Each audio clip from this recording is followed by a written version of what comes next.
الحمدللہ اویئرنیس نظر آ رہی ہے. اب لوگ سود کو برا سمجھنے لگے ہیں. واہ واہ. یہ نہیں تھا پہلے زمانے میں، ایسا کچھ نہیں تھا. آپ اگر 2000 سے، میں ابھی اب تھوڑا آپ کو ڈسکس کروں گا کہ جو پہلے کا مرحلہ تھا وہ بڑا مشکل تھا، بڑا مشکل تھا، اس لیے کہ وہ ساری چیزیں سب کے سامنے نہیں تھیں. الحمدللہ علماء نے، ٹی وی اینکرز حضرات نے، ٹھیک ہے، آپ حضرات کا بھی بڑا اس میں دخل ہے، اور اکیڈمی لیول پر، اور اسی طریقے سے جو موٹیویشنل اسپیکرز ہیں انہوں نے الحمدللہ یہ واضح کر دیا. اور ابھی الحمدللہ تھوڑے دن پہلے آپ کو دیکھا ہے کہ آپ حرمت سود کانفرنس میں سب لوگ، ایسا مرحلہ صرف اس وقت آیا جب 1975 میں 20 قراردادیں منظور کی گئی تھیں. اس کے بعد سے کتنا وقفہ ہے، آج جا کر سب متفق طور پر جمع ہوئے. ماشاءاللہ ان سب نے متفقہ آواز اٹھائی کہ جی بھائی یہ بات تو اب کلیئر ہو گئی کہ اس پر نہیں جانا، اور اس پر وہ والی جو بیسک چیزیں الحمدللہ اس سے ہم نکل چکے ہیں، آگے کی طرف چل پڑے. اور امید ہے کہ دیکھیں ہم انشاءاللہ گورنمنٹ بھی لگ رہا ہے، نظر آ رہا ہے کچھ کہ وہ انشاءاللہ امید افزا باتیں کر رہی ہے، لیکن ساتھ ساتھ ہم تمام حضرات کی کیا ہے اس وقت ذمہ داری ڈبل ہو گئی. اچھا، ڈبل ہو گئی. آپ سینکڑوں افراد سے ملتے ہیں، میں سینکڑوں افراد سے ملتا ہوں، مختلف ہمارے پاس میڈیم ہے جس پہ ہم بات کرتے ہیں. ہماری ہر ایک کی ذمہ داری ہو گئی کہ دوسرے کو کنوے کرے، میسج کنوے کرے کہ بھائی صحیح ہے. اب ساری ڈائریکشن کلیئر ہو گئی ہے. آپ نے یہ بھی دیکھ لیا کہ سود کا آلٹرنیٹ الحمدللہ پورا موجود ہے. ہر فائنینشیل نیڈ ہمارے پاس ہے الحمدللہ. الحمدللہ کوئی بھی فائنینشیل نیڈ ایسی نہیں ہے کہ جس کو ہم کور نہ کر سکتے ہوں. وہاں تو کوئی موڈز ہی نہیں تھے، وہاں تو صرف سمپل سا ایک چل رہا تھا، لیکن یہاں پر الحمدللہ ایک موڈز آف فائنانس ہیں، لائبلٹی سائٹ ہو یا ایسٹ سائٹ ہو، ہر طریقے سے آپ کے پاس چیزیں ڈیولپ ہو گئی. آپ کے پاس بڑے بڑے بینک اسلامک ہو گئے ہیں، اور ان کا نظر آ رہا ہے کہ ان کی وجہ سے کتنا لوگوں میں آسانی ہو گئی. اچھا، یہ آلٹرنیٹ جو آپ نے بتایا یہ ہمارے پاس تیار ہے، میں اس پہ مزید بات کروں گا. میں یہ جاننا چاہوں گا کہ وہ آلٹرنیٹ کیا ہے، کیسا ہے، اور کتنا قابل عمل ہے، قابل قبول ہے، اور لوگوں میں کتنی جلدی مقبول ہو جائے گا، لوگوں کو اس سے فائدہ اور آسانی بھی ہوگی. کیونکہ میں کمپیریزن کروں گا دیگر ممالک کا جہاں پہ کنونشنل بینکنگ چل رہی ہے اس وقت، اور پھر یہ نظام رائج ہے. میں علامہ ضیاء اللہ شاہ بخاری کی طرف آتا ہوں اور یہ سوال پوچھتا ہوں. کئی پروگرام آپ کے ساتھ ہم نے کیے سود کی حرمت کے حوالے سے، مگر آج کا پروگرام بطور خاص سوال یہ ہے علامہ صاحب، یہ تسلسل باقی رہے گا انشاءاللہ، ہم فتح یاب ہو جائیں گے، مگر اگر کوئی چیز آپ کو ایسی نظر آ رہی ہے کہ جو دشواری ہے، آبسٹیکل ہے، اور جس کی وجہ سے یہ نظام پریویل کر سکتا ہے، وہ کیا ہو سکتی ہے، تاکہ ہم فوراً سے اس کی بھی تیاری کر لیں کہ نہیں، ہم سود کو کسی بھی طور سے قابل قبول نہیں سمجھتے اس نظام میں. بسم اللہ الرحمن الرحیم.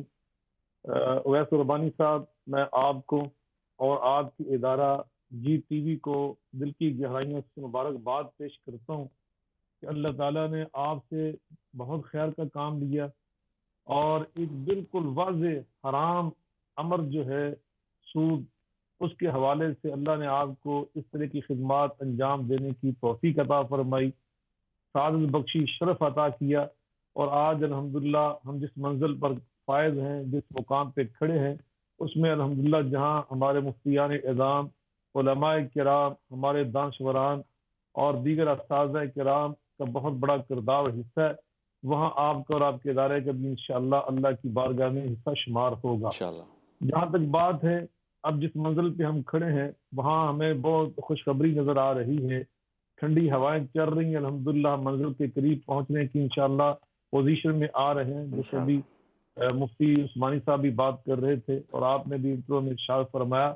لیکن بلا شبہ اس کے ساتھ ساتھ مشکلات اور مسائل بھی ہمارے سامنے ہیں، اور یقیناً جیسے ہم نے الحمدللہ پچھلی میں سمجھتا ہوں جو منازل طے کی ہیں اور جو سفر ہم نے طے کیا ہے، وہ اللہ کی توفیق کے ساتھ اور اپنی سفر میں اتحاد پیدا کر کے کتاب و سنت کی واضح دو ٹوک تعلیمات پر اعتماد کرتے ہوئے تو انشاءاللہ آئندہ کا ہمارا سفر بھی انشاءاللہ اللہ کی نصرت اور مدد اور تائید کے ساتھ یہ جاری و ساری رہے گا، اور ہم انشاءاللہ منزل مراد تک پہنچ جائیں گے.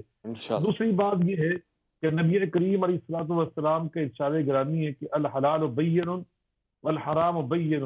میں نے آپ کے سامنے حلال بالکل واضح کر دیے، حرام بھی بالکل میں نے واضح کر دیے. فرمایا کہ لیکن کچھ ایسا وقت آئے گا، ایسا دور آئے گا کہ جس میں کچھ ایسے امور تمہارے سامنے آ جائیں گے کہ جو متشابہ ہوں گے. کچھ لوگ سمجھیں گے شاید یہ حلال ہے، کچھ حرام ہے، لیکن میں سمجھتا ہوں کہ سود ایک ایسا معاملہ ہے کہ جس میں امت مسلمہ نے من حیث الامت وہ بالکل واضح تمام مکاتب فکر کے علماء، تمام مکاتب فکر سے منسلک افراد، احباب، شعبہ ہے جتنے بھی ہمارے شعبہ ہے زندگی ان سے منسلک، سب کا اتفاق اجماع آپ نے دیکھا عملی طور پر کہ سود کے معاملے میں بالکل پوری قوم یکسو ہے.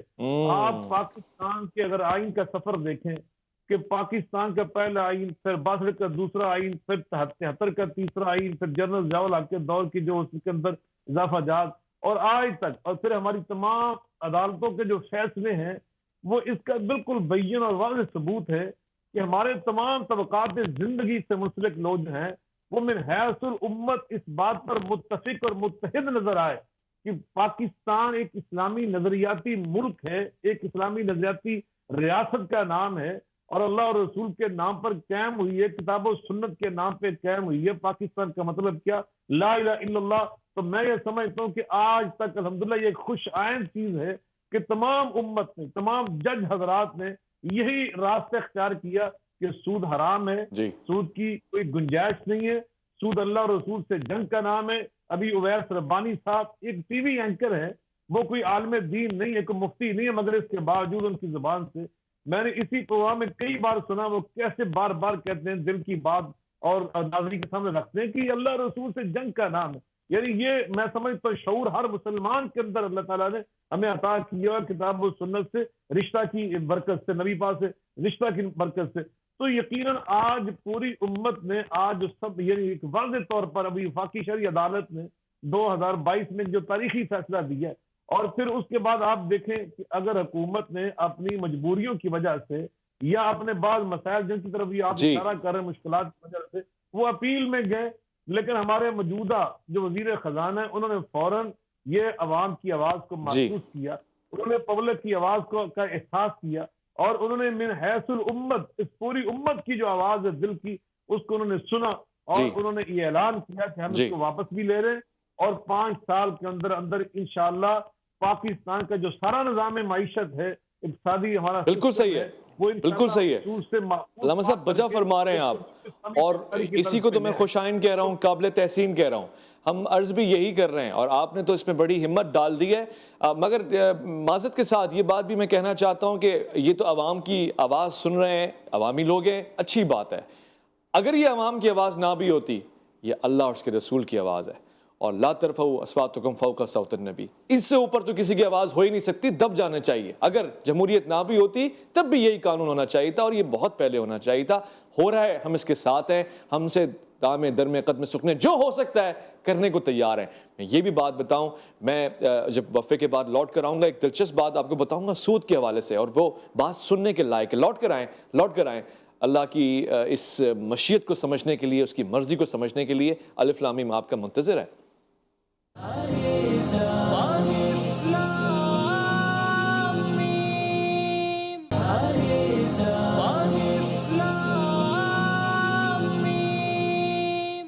الف لام میم میں خوش آمدید. میں محمد اویس ربانی آپ کا انتظار کرتا ہوں. آپ وقفے پہ جاتے ہیں.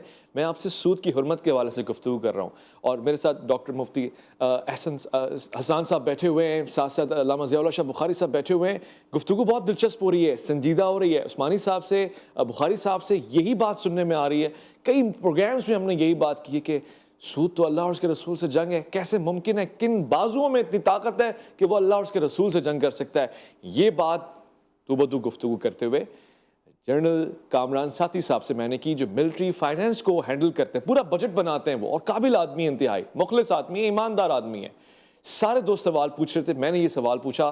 بات ہو رہی تھی ہندوستان، پاکستان، دیگر ممالک سے، ان تمام دشمنوں سے کیا ہم جنگ کر سکتے ہیں؟ میں نے کہا حضرت مجھے نہیں معلوم، میرا خیال ہے ہم سب سے جنگ کر سکتے ہیں. اگر نہیں کر سکتے تو اللہ اور اس کے رسول سے نہیں کر سکتے. ہماری داخلی اور خارجہ پالیسی سے سود نکل جائے، ہمارے اداروں سے، شعبہ جات سے سود نکل جائے، آپ کی میری تنخواہوں میں جو انٹرسٹ آتا ہے، کٹتا ہے، یہ سب نکل جائے، تو پھر ہم اللہ اور اس کے رسول سے کم جنگ نہیں کر سکتے.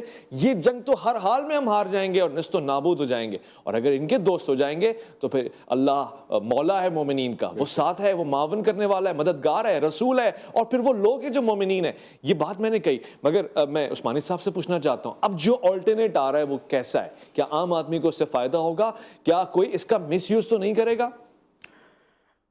بس بھائی ماشاءاللہ الحمدللہ علماء نے ایک بڑی تفصیلی جد و جہد کی ہے. یہ ایسا نہیں ہے کہ جی آج کوئی کھڑا ہوا اور اس نے یہ اعلان کیا کہ میں غیر سودی بینکاری کا ایک پورا نظام قائم کرتا ہوں اور اس پہ چل پڑے. نہیں, بلکہ مختلف جہات پر یہ سفر شروع ہوتا ہے تقریباً 1980 سے. اس کے اندر بہت ادوار ہیں. اسٹارٹنگ وہاں سے ہوتی ہے. میرے والد صاحب مفتی تقی عثمانی صاحب نے اپنی زندگی کا اکثر حصہ اس کام میں لگایا. یہ دیکھیں, یہ ایسا کچھ آسان نہیں ہے کہ جی بس ایک تھاٹس ہیں اور اس کو چل پڑے, نہیں, بلکہ قرآن و سنت سے ماخوذ ساری چیزیں ایڈاپٹ کی گئیں اس نظام کے اندر. اچھا, قرآن و سنت سے کوئی چیز آپ کو قرآن و سنت سے باہر نہیں نظر آئی. مطلب جو بھی ہم ٹرانزیکشن کرتے ہیں آج کل اسلامی بینکنگ میں, وہ ساری کی ساری ماخوذ ہیں قرآن, سنت, اجماع اور قیاس. جیسا کہ آپ کو پتہ ہے کہ ہمارے سورسز آف شریعہ جو ہیں وہ یہ 4 ہیں کہ آپ انہی سے آپ چیزیں مسائل نکالتے ہیں. جب مسائل آتے ہیں تو ہم انہی سے جواب دیتے ہیں, اس کے علاوہ کوئی اور چیز نہیں ہوتی. تو الحمدللہ یہ سلسلہ شروع ہوا, مختلف جہات سے کام ہوا. میں نے بتایا تھا جیسے شروع میں کہ جی اکیڈمی لیول پہ بھی کام ہوا, بزنس لیول پہ بھی کام ہوا, سارے لوگوں نے مل کر ایک کام شروع کیا. اس کے بعد مختلف اسلامی نظریاتی کونسل میں کئی قراردادیں منظور ہوئیں. یہ ضیاء صاحب کے زمانے میں, والد صاحب اس وقت اس سے چیئرمین ہوا کرتے تھے اسلامی نظریاتی کونسل کے. انہوں نے, جیسا کہ آپ نے سنا ہوگا کہ بہت ساری قراردادیں جمع کی گئیں, لیکن یہ سب اس وقت یعنی ایک تھیوریٹیکل چیز تھی, سامنے بہت زیادہ پریکٹیکل چیز نہیں تھی. لیکن وقت کے ساتھ ساتھ الحمدللہ ایک پورا نظام پاکستان میں رائج ہوا, اور وہ اس کی بیس کیا تھی؟ مختلف دنیا کے علماء, AOF انٹرنیشنل یعنی اکاؤنٹنگ, وہ پورا ایک وہاں بیٹھ کے انہوں نے ایک پورا لاہ عمل طے کیا, اسٹینڈرڈز بنائے. اب آپ کے پاس ساری جو بھی اسلامک بینکنگ ہو رہی ہے وہ AOF کے اسٹینڈرڈز کے طور پر ہو رہی ہے. یعنی آپ وہ صرف پاکستان میں نہیں ہے, مڈل ایسٹ میں بھی ہے, ٹھیک ہے نا, افریقہ میں بھی ہے, مختلف جگہ پر وہ کام ہو رہا ہے. پھر ہمارے ہاں بڑا اچھا سسٹم اسلامی بینکنگ کا ڈویژن قائم کیا گیا اسٹیٹ بینک میں. بہت اچھا کام ہے ہمارا اسٹیٹ بینک جو اسلامک ڈویژن کام کر رہا ہے. پوری دنیا میں اس جیسا کوئی ریگولیٹر ایسا نہیں ہے. اچھا, ملیشیا شاید اس کے قریب پہنچ جائے. تو اتنے ماشاءاللہ پوٹینشیل ہے ہمارے اندر الحمدللہ. اللہ تعالیٰ نے ہمارے جو لوگوں کے اندر جو صلاحیتیں رکھی ہیں, بس تھوڑا سا ڈائریکشن ان کی ٹھیک ہو جائے تو وہ یہ ڈائریکشن الحمدللہ علماء اور سب لوگوں نے مل جو کیا کہ ایک طرف لائن آف ایکشن دے دیا. اب ہمارے پاس, میں نے جیسے شروع میں ذکر کیا تھا, ہر فائنینشیل نیڈ, کمال یہ ہے ہر فائنینشیل نیڈ کے لیے ہمارے پاس پروڈکٹ ہے. اچھا, کمال ہے. اور وہ ساری کی ساری کہاں سے آئی؟ وہ قرآن و سنت سے. ماشاءاللہ. جیسے مثال کے طور پر لائبلٹی سائڈ پہ چلے جائیں تو مزاربت کے طور پر آپ جیسے اکاؤنٹ کھولتے ہیں میزان میں, کوئی بھی بڑے بینک میں جب آپ اسلامک میں کھولتے ہیں تو آپ مزاربت کی بیس پہ کھولتے ہیں, مطلب اور بھی کھول سکتے ہیں, اور بھی ہمارے پاس ہیں پروڈکٹ, لیکن عام طور پر تو یہ سب کہاں سے آیا؟ یہ سب آپ نبی کریم صلی اللہ علیہ وسلم نے مزاربت کی ہے. بالکل ٹھیک ہے, ٹھیک ہے نا, بالکل اس میں کوئی ڈاؤٹ نہیں ہے. پھر مشارکت کی آپ نے, اس کے بعد مرابحہ کیا آپ نے, سلم استثناء کیا, اجازت دی ہے. تو یہ سب چیزیں آلریڈی موجود ہیں قرآن و سنت کے اندر. بہت خوب, بہت خوب. ہر چیز موجود ہے. اس کو علماء نے کیا کیا, اس کو تھوڑا سا موڈیفائی کیا تاکہ جو آج کل جو چینل چل رہا ہے, جیسے ہمارا روایتی بینک جو چل رہے تھے یا کنونشنل بینک چل رہے تھے, اس سے جا کر کوئی ایک الگ سی کوئی چیز نہ ہو جائے. ٹھیک ہے, اس میں کوئی حرج بھی نہیں, اس میں کیا حرج کی بات ہے کہ بھائی ایک آدمی ہے خدا نہ خواستہ, اس کے 2 بھائی ہیں, ایک بھائی ہے بیچارہ خدا نہ خواستہ شراب بیچتا ہے. ایک آدمی نے کہا یار میں شراب تو نہیں بیچوں گا, یہ تو حرام ہے. میں ایسا کرتا ہوں کہ اس کے برابر میں ایک دکان کرتا ہوں اور اچھی سی جو اسلامک کی جو غیر یعنی جو حلال چیز ہو, ہاں روح افزا ہے مثلا, روح افزا میں رکھتا ہوں، میری ساری چیزیں اسی طرح ڈیکوریشن میں کروں گا، صحیح ہے، اسی طرح ڈیکوریشن چیز کروں گا، حلال ہوگی، چیز حلال ہوگی. بہت تو خوب. بتائیے کہ غلط بات ہوگی یا صحیح بات؟ علامہ صاحب یہ ایک مثال ہے اور اس طرح کی دیگر مثال موجود ہے ہمارے پاس. اب سوال یہ ہے وہ تمام افراد جو ناقد ہیں، جو کہتے ہیں نہیں وہ پہلے سے کہہ رہے تھے، وہ ایک سوچ ہے کہ یہ بینکنگ کا نظام ادھر ہو ادھر ہو فرق کچھ نہیں ہے، بات ایک ہی ہے، ان کو کیا جواب جائے گا؟ البتہ قرآن کی آیت کہہ رہی ہے تجارت اور سود میں فرق ہے، بہت ہی باریک مگر فرق ہے. بہت سے لوگ کہتے ہیں یہ نام بدل جائے گا، اسلامک بینکنگ ہوگی، وہی بینک وہی کر رہے ہیں، اس پہ آپ کی کیا رائے ہے؟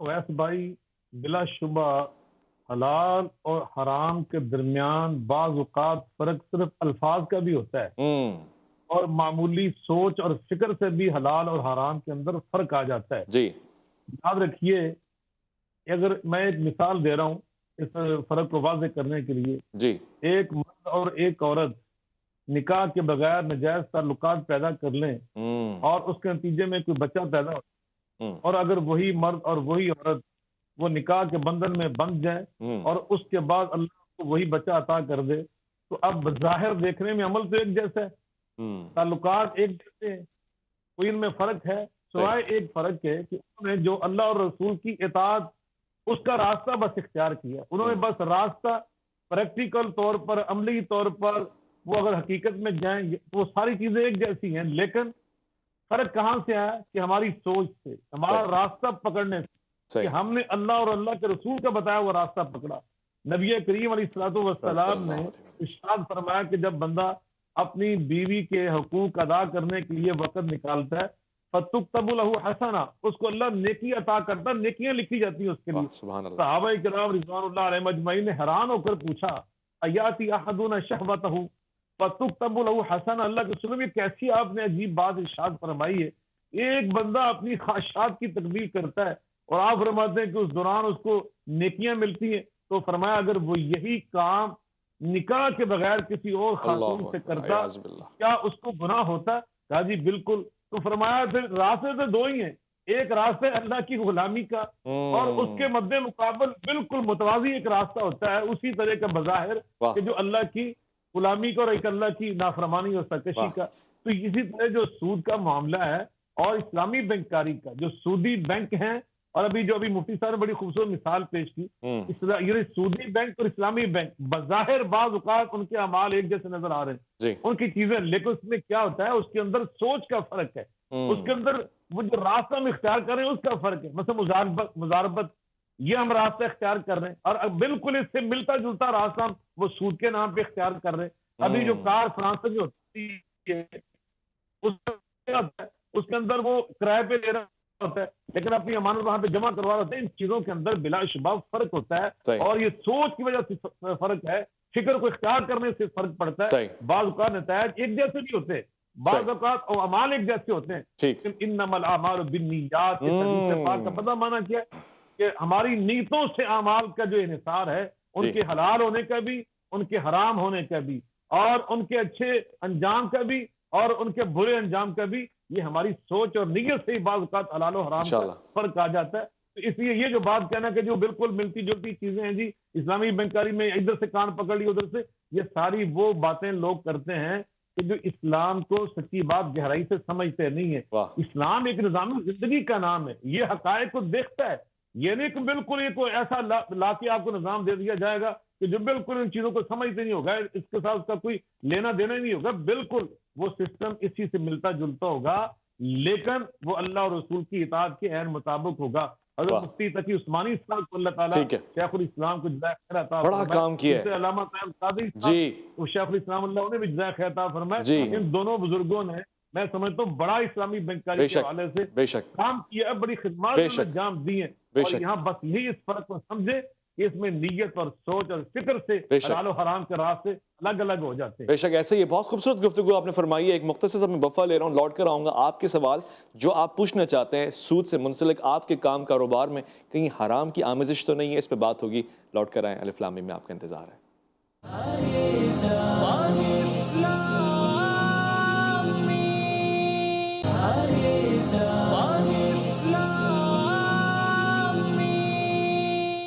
خواتین حضرات، خصوصاً خاص طور سے سود سے منسلک جڑے ہوئے لوگ جو ایک کام کاروبار میں ماضی میں سود کی بلا اس کے آسیب سے جڑے ہوئے تھے، انہوں نے توبہ کر لی، کام چھوڑ دیا، اب جو ان کے پاس مال آ گیا، سود کا مال تھا، وہ کیا کریں؟ تو یہ سوال کئی مرتبہ پوچھا گیا ہے مختلف پہلو سے۔ وہ مال جو سود کی کاروبار، تجارت، آمدنی کسی بھی طرح سے جڑ کر آیا، اب وہ مال تو ان کے پاس ہے، توبہ وہ کر چکے ہیں، مفتی صاحب اس مال کا کیا کیا جانا بہتر؟ کیا اس کا صدقہ، خیرات، فلاحی کاموں میں آ جانا مناسب ہوگا؟ جی بالکل ویسے بھائی، جب آدمی نیت کرتا ہے نا تو اللہ تعالیٰ اس کی مدد کرتا ہے، سمپل بات یہ ہے۔ جب اللہ تعالیٰ سے اس نے توبہ کر لی اپنے پچھلے پر، جتنا بھی اس نے کام کیا، اللہ تعالیٰ نے اس کو معاف کر دینا ہے، کیونکہ حدیث میں آتا ہے کہ جو انسان گناہ کر کے تائب ہو جائے تو ایسا ہے کہ اس نے گناہ کیا ہی نہیں۔ تو جب یہ بات ہو گئی تو الحمدللہ ایک طرف تو اللہ تعالیٰ نے اس کو ڈیلیٹ کر دیا، اس کی چیزیں، انشاءاللہ۔ اور اس کے بعد اب وہ ظاہر سی بات ہے، وہ فارغ تو نہیں بیٹھے گا، کام کرے گا انشاءاللہ، وقتاً فوقتاً۔ یہ نہیں ہو سکتا کہ ایک منٹ میں لپیٹ دیا جائے۔ اس کی کوشش ہے، اس کی نیت ہے، وہ نیت کے ساتھ اپنے اسلامک طریقے پر چل رہا ہے، تو الحمدللہ اس کی شریعت اجازت دیتی ہے کہ بھائی جب تک وہ پورا مرحلہ چینج نہ ہو جائے، تبدیل نہ ہو جائے، تو اس کو آپ کسی اچھی جگہ پہ انویسٹ کر دیں۔ دوسرا یہ کہ آپ چیریٹی کریں، اچھا، اور اس کے ساتھ چیریٹی کر دیں۔ آپ اس کو، جو آپ نے سود سے پروفٹ کمایا ہے تو آپ اس کو چیریٹی کر سکتے ہیں۔ اتنا بڑا آج کل تو بھائی سب سے بڑی بات ہے ویلفیئر چیزیں ہیں، تو آپ اس میں آپ چیریٹی کریں، اور اس کے ساتھ ساتھ پیرالل آپ اسلامک وے میں جا کر کام شروع کریں، تو اللہ تعالیٰ برکت ڈالنے والا ہے۔ کسی کے اندر مجال ہے کہ وہ جو ہے نا وہ اپنے طور پر یہ کچھ کر سکتا ہے؟ نہیں، چیریٹی پہ ثواب ملے گا، اجر ملے گا؟ بالکل ملے گا انشاءاللہ۔ اللہ دیکھیں، نیت کی بھی بات آ گئی نا یہاں پر۔ صحیح۔ ویسے اوریجنل بات تو یہ ہے کہ جب وہ سود کے جو پیسے ہیں اس کو ہم نے یہ کرنا ہے کہ جی بغیر کسی ثواب کی نیت سے چیریٹی کرنی ہے، یہ ایک سمپل اصول ہے۔ لیکن جب آپ اللہ تعالیٰ کے لیے کچھ تھوڑا سا کرتے ہیں تو اللہ تعالیٰ تو بڑا دینے والا ہے۔ اللہ تعالیٰ ثواب کیا، پتہ نہیں کیا کیا لوگوں کی زندگیاں میں نے دیکھی ہیں بدلتے ہوئے، لوگوں کی زندگیاں دیکھی ہیں کہ انہوں نے اپنے آپ کو بدلا، اور اللہ تعالیٰ نے ان کو اتنا نوازا کہ وہ اب بالکل یعنی سوچ بھی نہیں سکتے کہ میں روایتی یا بینکنگ کی طرف یا کنونشن کی طرف جاؤں۔ تو یہ اللہ تعالیٰ کی طرف سے ایک عطا ہے۔ جب آدمی نیت صحیح کرتا ہے تو بہت ساری چیزیں آسان ہو جاتی ہیں۔ ٹھیک ہے علامہ صاحب، یہ گفتگو آپ کی طرف بھی آئے گی۔ ابھی یہ بات تو واضح ہو گئی کہ سود چیریٹی بھی کیا جا سکتا ہے جو ماضی کی زندگی میں کمایا گیا ہے، البتہ غیر دانستہ جو سود میری آمدنی میں شامل ہو گیا، مجھے اندازہ ہی نہیں کہاں تھا، کتنا تھا، کیسے تھا، شامل ہو گیا، اب میں توبہ کر چکا ہوں مگر پچھلے ریکارڈز میرے پاس نہیں ہیں، کتنی رقم ہے، اس کی تعداد مجھے نہیں معلوم، مجھ پہ کیا حکم آتا ہے، میں کیسے اس سے جان چھڑاؤں؟ بھول چول معاف ہو جائے گی یا کچھ کرنا پڑے گا؟ دیکھیں، نبی کریم صلی اللہ علیہ وآلہ وسلم نے ہمیں کسی پہلو سے بھی پیچھنا نہیں چھوڑا۔ جی بے شک۔ آپ نے ارشاد فرمایا ہے، رفع عن امتی الخطا والنسیان وما استکرہوا علیہ، اور ایک روایت میں آپ نے ارشاد فرمایا کہ رفع عن امتی لأجلی، اور ایک میں فرمایا لی، رفع عن امتی لی، کہ میری برکت سے، میری وجہ سے اللہ تعالیٰ نے میری امت کو تین چیزیں معاف کی ہیں۔ ایک خطا، انسان خطا سے کوئی کام کرتا ہے، دوسرا فرمایا بھول کر، ونسیان، مستقری، اور تیسرا فرمایا کہ جس میں انسان کا چارہ نہ ہو۔ انسان جیسے بھی آپ نے ارشاد فرمایا کہ انسان بیچارگی، جیسے بھی ہمارے بین الاقوامی معاملات ہیں کہ ان کے اندر ہمارے چارہ گری نہیں ہے، ہمارا اس میں زبردستی ہم کر سکتے ہیں، ہمارا اس میں بعض اختیار نہیں ہوتا، ایسی چیزوں میں اللہ کی طرف سے معافی ہے، یہ نبی پاک صلی اللہ علیہ وسلم نے فرمایا ہوا ہے۔ تو اس لیے اس بات کو تو آپ اس لحاظ سے دیکھیں۔ دوسری بات ہے کہ یہاں آپ التائب من الذنب کمن لا ذنب لہ، اپنے معافی ضرور مانگے۔ معافی اور توبہ کی برکت سے اللہ تعالیٰ بالکل انسان کو اس گناہ سے پاک اور صاف کر دیتا ہے۔ سورہ الفرقان میں اللہ فرماتے ہیں الا من تاب وآمن وعمل عملا صالحا فاولئک یبدل اللہ سیئاتہم حسنات، کہ اللہ سے اگر بندہ سچے دل سے تائب ہو جائے تو بعض اوقات اللہ سے معاف نہیں کرتا بلکہ اس کی برائیوں کو نیکیوں میں تبدیل فرما دیتا ہے۔ تو اس لیے ہمیں صدقے دل سے توبہ کرنی چاہیے۔ چوتھی بات یہ ہے، جب یہ مفتی صاحب بھی ارشاد فرمائے، ان کی تائید کرتے بات کو تھوڑا سا آگے بڑھانا چاہتا ہوں کہ یہ جو نا سود کے منافع کو اللہ کی راہ میں خرچ کرنا، اس کے لیے یہ بات واضح ہے کہ ان اللہ طیب لا یقبل الا طیبا، آپ اس کو کسی عبادت میں عبادت کی نیت سے صرف نہیں کر سکتے. آپ اس سے حج کر چلے جائیں، آپ اسے زکوٰۃ نکالیں، آپ اسے صدقہ و خیرات کریں، یہ نہیں ہے. اور آپ اس سے اپنی جان چھڑائیں. علماء نے وہاں ایک لفظ لکھا ہے لنیت التخلص لا لنیت الاجر والثواب، اجر و ثواب کی نیت سے نہیں، اپنی جان چھڑانے اور اپنے مال کو اس سے پاک اور صاف کرنے اور اپنے پاکیزہ مال کو اس کی نحوست سے دور کرنے کے لیے اس جذبے کے ساتھ. اس لیے مفتی صاحب جو ارشاد فرمایا تھا وہ یہی تھا کہ جب آپ کا جذبہ یہ ہوگا نا اللہ کی غلامی کا، آپ اس غلامی کی روح اپنے اندر سرائے اس کو ڈال رہے ہیں خوشبو کو، تو اس خوشبو کا آپ کو اجر ملے گا، اس جذبے کا آپ کو اجر ملے گا. رہی یہ بات جو آپ نے اپنی جان چھڑائی، اس پہ کوئی اجر نہیں ہے نہ نیکی، لیکن اس جذبے کے اللہ آپ کو نیکی عطا فرمائے. جو جذبہ آپ کے اندر پیدا ہو گیا اور اس جذبے نے آپ کو اللہ کی غلامی کے راستے پہ لگا دیا، اللہ اور رسول کی محبت میں فنا اور نچھاور ہو کر آپ ان چیزوں کو بالکل جان چھڑا رہے ہیں جو اس کے پیچھے پڑے ہوئے تھے اس مال کے، لیکن آج اللہ نے آپ کی اس منزل پہ فیض کر دیا. تو یقیناً ہمیں اپنے کاروبار کو جیسے بھی ہو فاتقوا اللہ ما استطعتم اذا امرتکم بامر فاتوا منہ ما استطعتم، اللہ کی دی توفیق اور استطاعت کے مطابق اپنے آپ کو سود سے دور کریں اور اپنے کاروبار کو سود سے پاک اور صاف کریں. اللہ آمین. پروردگار کا بڑا شکر ہے، اس پروگرام کا جو مقصد تھا وہ مجھے حاصل ہوا. علامہ ضیاء اللہ شاہ بخاری صاحب کا انتہائی شکر گزار ہوں، ڈاکٹر مفتی حسان اشرف عثمانی کا انتہائی شکر گزار ہوں. بہت مشکل چیزیں آسان کر دی ہیں آپ کی موجودگی سے، بہت زیادہ خوشی محسوس ہو رہی ہے اور پھر کام بھی ہو رہا ہے. میں خواتین و حضرات آپ سے اجازت لوں گا. یہ بات ضرور بتاؤں گا آپ کو وہ کیا گفتگو کی تھی. مزارع اور مالک کے درمیان تکرار تھی. مزارع اور مالک میں ایک روز دونوں یہ کہہ رہے تھے میرا مال ہے زمین. کہتا تھا وہ کرے جو زراعت اسی کا کھیت، کہتا تھا یہ عقل ٹھکانے تیری نہیں. اقبال کہتا ہے میں نے پوچھا زمین سے بتا کہ ہے کس کا مال تو کہنے لگی مجھے تو ہے اس بات پہ یقین، مالک ہو یا مزارع شوریدہ حال ہے، جو زیر آسماں ہے دھرتی کا مال ہے. یہ دونوں میری پراپرٹی ہیں، ہم اس کی پراپرٹی ہیں جس کے پاس لوٹ کے جانا ہے اس کی پرواہ کرنی پڑے گی. یہی آج مقصد ہے. انشاءاللہ اگلے پروگرام میں لوٹ کر آئیں گے، مزید پروگرام کریں گے اور آپ کے سوال جواب بھی لیں گے. اپنا خیال رکھیں گے، آپ اپنے سے بڑھ کے خیال رکھیں گے ملک پاکستان کا، اللہ کے فرمان کا. اویس ربانی کو دیجیے گا اجازت.